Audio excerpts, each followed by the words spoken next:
អូខេសួស្តីអ្នកទាំងអស់គ្នាថ្ងៃនេះដែរខ្ញុំនឹងបង្ហាញអ្នកទាំងអស់គ្នាទាក់ទងនឹងការ configure account PPE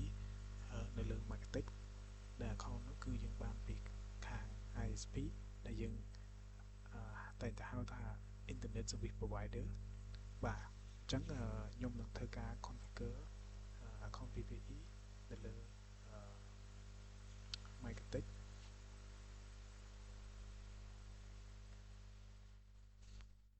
អូខេឥឡូវខ្ញុំធ្វើការ ping មើលខ្ញុំចង់ដឹងថាតើ internet ដើរអត់អញ្ចឹងណាអញ្ចឹងគឺ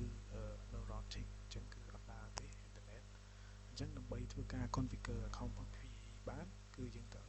ចូលទៅកាន់ PP 3ដងបាទអញ្ចឹងយើងធ្វើការរើសយក PPE client អូខេបន្ទាប់មកទៀតយើងបាន pop up ទាំង interface ថ្មីមួយដែលមានឈ្មោះហើយយើងយកធ្វើយកជ្រើសរើសយកកន្លែង deal app ហ្នឹងអូខេអញ្ចឹងត្រង់កន្លែង user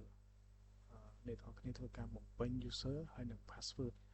ដែលយើងបានពីខាង ISP មកបាទនេះជា account password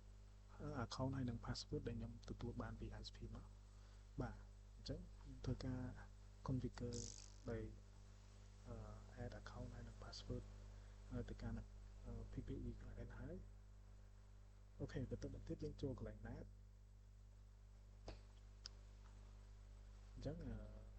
នៅពេលដែលយើង add NAT គឺ internet យើងគឺធ្វើការឡើងអ្នកស្គាល់ហើយអញ្ចឹងយើងក៏ទទួលបាន IP ពីខាង ISP មកដែរនេះ IP គឺយើងទទួលបានលើមកអូខេគឺវីដេអូមានតែប៉ុណ្ណឹងអរគុណសម្រាប់ការទស្សនា